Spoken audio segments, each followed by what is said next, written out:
saludamos al señor Leonidas Issa, quien es presidente de la CONAIE. Señor Issa, muy buenos días. Quisiéramos conocer sus reflexiones, sus observaciones sobre lo que se ha dado el día de ayer, en donde se ha provocado de alguna manera una primera medición de fuerzas entre el gobierno y sectores de oposición.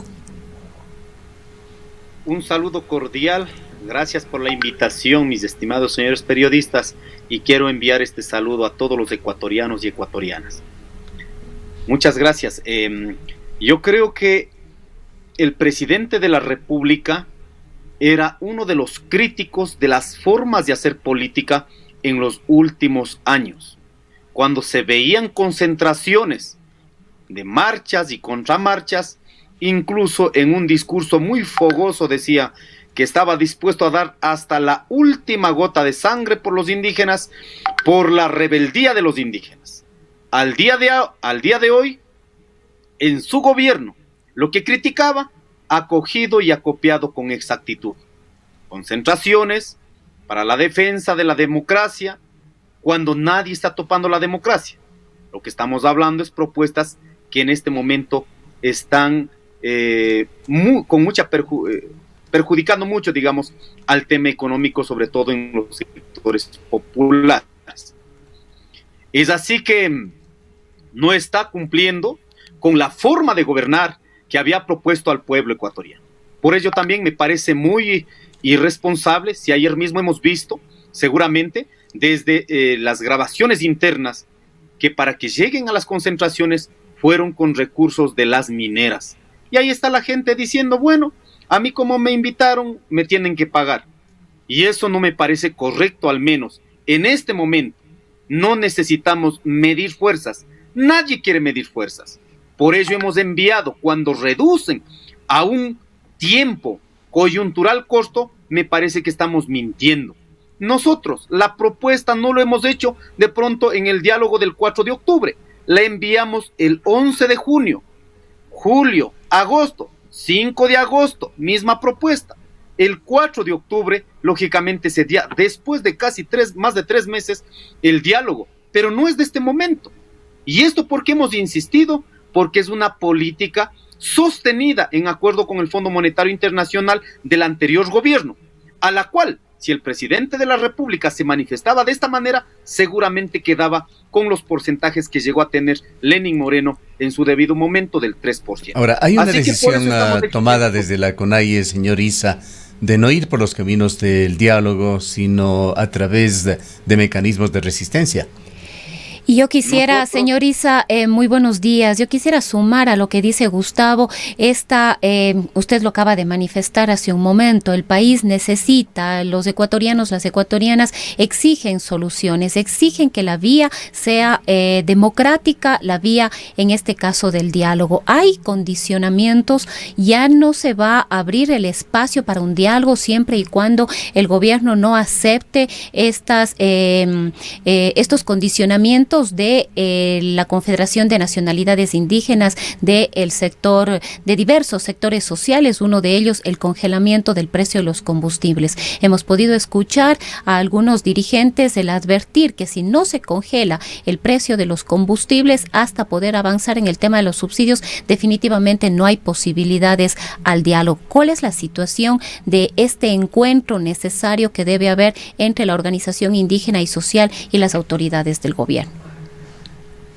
La democracia es cuando más escuchamos a sus mandantes. La democracia no es el cheque en blanco cuando ganamos las elecciones y actuamos con imposición. La democracia es escuchar a todos los sectores. Y debe entender el presidente de la República, es presidente por la mayoría de votos de los votantes, no de los ecuatorianos. En relación a la población ecuatoriana, apenas significa el 27%. Por lo cual está en la obligación de escuchar democráticamente a los 3 sectores de la democracia que está reconocido en la Constitución. La democracia representativa, la democracia directa, los mecanismos de consulta y la democracia comunitaria que atañe directamente a las comunas, comunidades, pueblos y nacionalidades. Y en este proceso, siendo absolutamente democráticos, lo hemos presentado con decisión de nuestra gente. Y por favor pido aquí no reducir a un problema de la CONAIE. Es un problema económico que atañe a la mayoría de los sectores sociales del Ecuador. Indígenas, mestizos, afros, blancos, los que estamos en un quintil de pobreza extrema y de pobreza general o hasta incluso la clase media.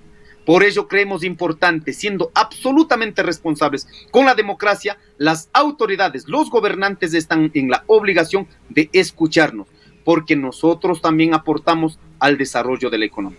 Con ese antecedente, nosotros fuimos con toda la confianza, podríamos decir, que realmente se va a resolver el problema. Nos han dicho que somos radicales, pero la demostramos. Nosotros habíamos dicho que se deben derogar los 3 decretos y congelar el precio de los combustibles.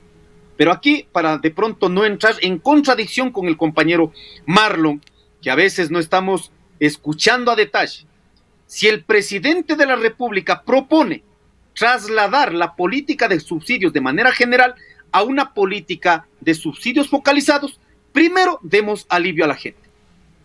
Suspendamos, congelemos los precios e identifiquemos cuáles de los sectores deberían tener, en este caso, el beneficio de los combustibles subsidiados. Transporte pesado, buses, taxis, de pronto la embarcación de los pesqueros artesanales, en la Amazonía las canoas, en la sierra la maquinaria agrícola, transporte comunitario, tricimotos. ¿Cuáles de los sectores? Un presidente de la República, un mandante, primero planificas como demanda la ley de hidrocarburos. Solo cuando se tenga la planificación de una política de compensación social se debería trasladar aquello. Pero no, en este momento se ha dejado absolutamente en el libre albedrío del mercado abierto. ¿No es eso, señor Issa, lo que justamente se debe hacer en esas mesas de diálogo, en la figura que se tome, pero conversando? ¿Por qué la CONAIE no dialoga? ¿Y por qué sí lo hacen organizaciones como FENACIN o los legisladores de Pachacuti, que el día de ayer han avanzado en diálogos con la ministra de Gobierno? Me parece pretender seguir pensando que la CONAIE no es de diálogo. Me parece también que no estamos mirando con objetividad. Mire, estimados señores periodistas y estimados compañeros conciudadanos, 4 meses han conversado en mesas técnicas semanalmente los hermanos transportistas. La pregunta es, ¿después de 4 meses tenemos una respuesta o es que en este momento se están sumando a medidas de hecho frente a la movilización? ¿Por qué? Porque no hay una planificación responsable. Están dando salidas políticas y este país en este momento no necesita salidas políticas, necesita una salida técnica que permita realmente poder paliar la crisis que estamos viviendo. Por eso hemos dicho, presidente de la República, demuestre no a los dirigentes ni a la CONAIE, al país, a todas las economías irrisorias que en este momento estamos sufriendo. No es el problema del que tenga carro, por favor. Y los economistas que siguen diciendo que no ha crecido los precios, claro que ha incrementado. No sé en qué mundo estamos viviendo. Por ello decimos, si queremos pasar de manera planificada, demuestre al país, congele los precios y muy bien sentamos en las mesas técnicas. Pero no, el presidente de la República creemos que necesita ganar tiempo, incrementar lo que más pueda y lógicamente después dirá, ¿saben qué? Vamos a congelar. Eso no es la salida. Señor Issa, le escuchamos el día de ayer en el balcón de Carondelet al presidente. Él habla de intentos de desestabilización, incluso le escuchamos hablar de golpistas, recordando un poco lo ocurrido en el 2019, en el mes de octubre, pero también en relación a lo que ocurre al interior de la Asamblea Nacional con esta investigación de los Pandora Papers. Efectivamente hay una intención, un intento de desestabilizar al gobierno del presidente Guillermo Lasso. ¿Cuál es el objetivo, por ejemplo, en este caso, de las movilizaciones que se han anunciado para el día 26? Únicamente abrir un espacio de escucha, hacerse ver. Advirtió el presidente que el día 26 no permitirá que se incendien edificios públicos.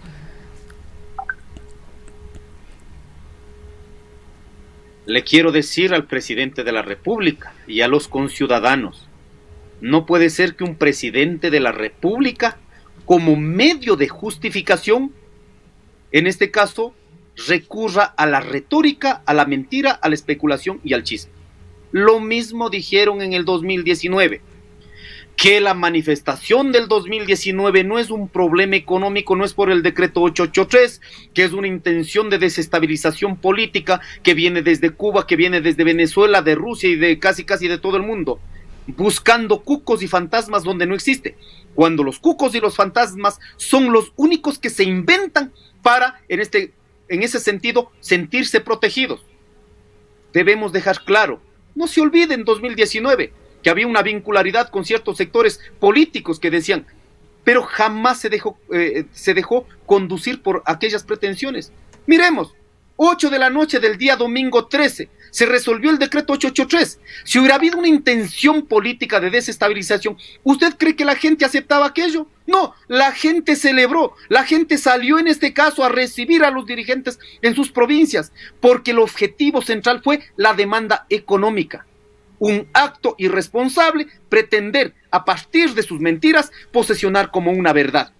¿Cómo puede declarar el triunvirato de la desestabilización o los fantasmas de la política? Por favor, aquí la gente no necesita la desestabilización de nadie. Lo que necesitamos es resolver los problemas económicos. ¿Cómo absorbe usted, señor Issa, las críticas que le hacen sus propios compañeros integrantes de las organizaciones indígenas? Marlon Santi no es el primero, pero califican frecuentemente de que su postura como dirigente de la CONAIE es demasiado cerrada, y son críticas de adentro de los movimientos indígenas. Pachacutic el día de ayer hablaba de que tiene una propuesta para hacer una reingeniería en el mapa petrolero y minero, y eso trata de encauzarlo a través del diálogo.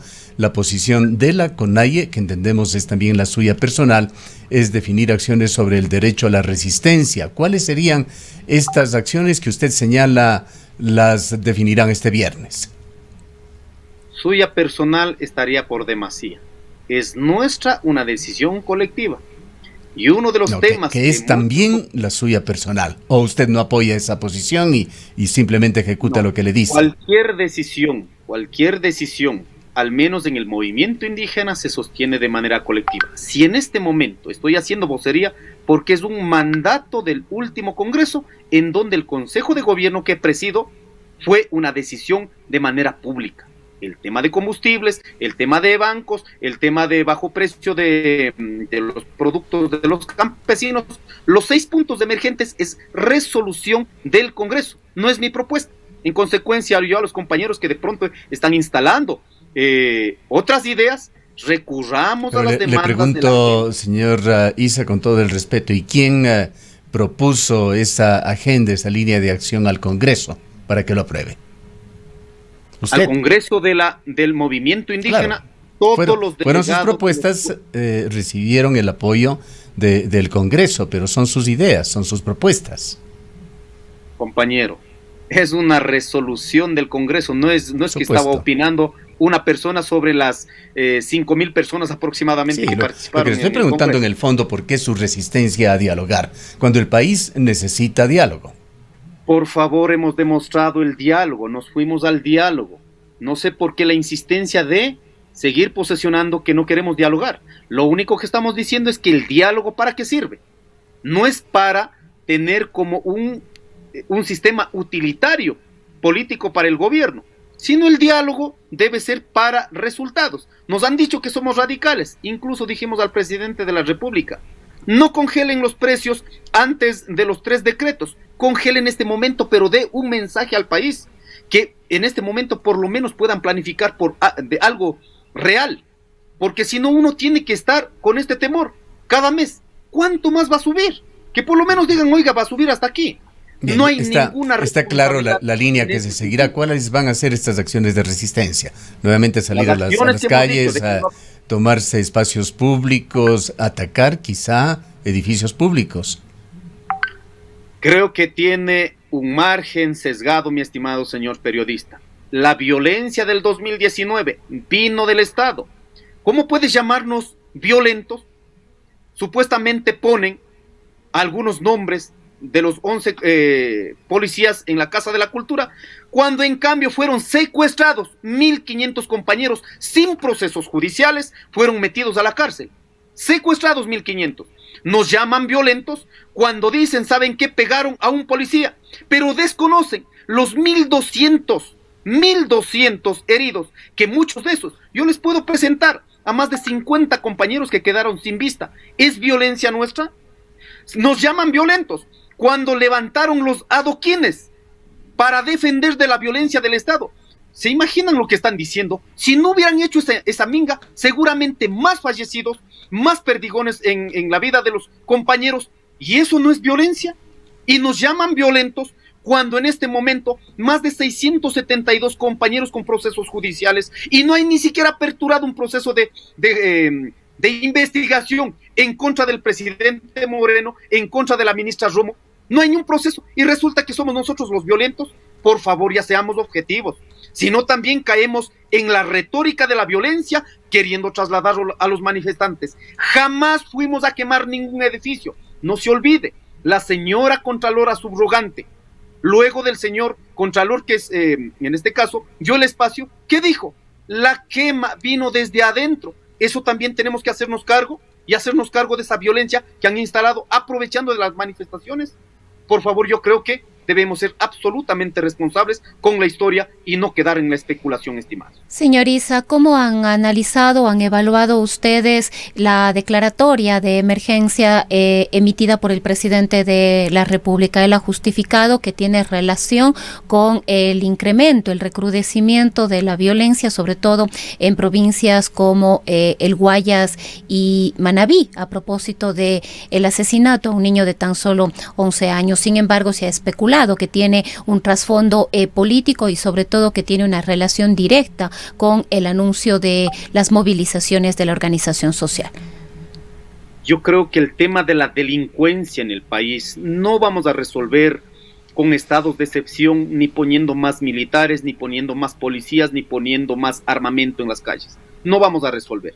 Es un problema estructural que tiene que ver con las formas de transformación donde nuestros jóvenes tengan posibilidades de educación, posibilidades de trabajo y no acaben en la dolorosa y penosa realidad, en las pandillas, en la delincuencia. Miremos, este no es un problema de ahora. Por ello, si no hemos tenido objetivamente, responsablemente, las condiciones para controlar en las cárceles, lógicamente la violencia de las cárceles, que han significado cientos de vidas y muchos de ellos inocentes o muchos que no estaban con condenas por delitos mayores, esto está trasladando a las ciudades de manera pública. Miremos lo que pasó el día después de declarar el estado de excepción. Una institución, $80,000, en este caso, robados. Miremos la agresión de la vida que están sintiendo. Entonces la delincuencia no va a parar por un estado de excepción. La delincuencia vamos a parar solo si es que existe un compromiso con toda la ciudadanía. Mire, puedo poner algunos datos. En relación a la ciudad que muchas veces ponemos como ejemplo de desarrollo en el país, en Guayaquil, se han dado eventos dolorosos, pero nosotros lo que ofrecemos al Estado, ofrecemos al país y en muchas veces somos criminalizados. Miremos en nuestras estructuras organizativas el control de la delincuencia, el control del robo, el control de las pandillas, absolutamente son seguras en nuestros territorios. Por lo cual hemos dicho, trabajemos en un mecanismo de coordinación y cooperación desde la justicia indígena que sí podemos aportar en el desarrollo del país. Por eso, en ese sentido, podemos realmente mirar los otros mecanismos y no quedar en esta situación. Señor Issa, ¿cuál es su respuesta a la sugerencia de Guillermo Lasso de que está funcionando ese triunvirato del golpismo, incluyéndole allí a usted con Jaime Nebot y Rafael Correa? Le reitero, diciendo al señor presidente de la República, ha caído en el pánico. Los dirigentes, las autoridades, un presidente de la República debe tener sensatez, debe tener cordura, no andar buscando enemigos en donde no las hay. ¿Cómo puede declarar triunvirato de la conspiración? Lo único que está haciendo es, caigo en el pánico, instalo un chisme político, instalo la especulación que él cree que es así, e instalo lógicamente un proceso que daña una relación de convivencia en este país. Yo debo rechazar semejantes apreciaciones. no la he tenido conversaciones con ninguno de los actores políticos, ni los mencionados, ni los que están allí también haciendo opinión pública. Lo que puedo decir es que el presidente de la República ha hablado de mafias. Lo que sí le puedo decir es que usted, señor presidente de la República, está vinculado en un espacio que se llama los espacios offshore a nivel internacional, donde muchos delincuentes, muchas mafias guardan recursos económicos. En eso sí creo que está compartiendo el presidente de la República, porque hasta el día de hoy no ha demostrado lo contrario. Pongámonos ya para ir culminando este diálogo, señor Issa, en un escenario que al momento no se ve posible, pero asumamos ese escenario, que se congelan los precios de los combustibles.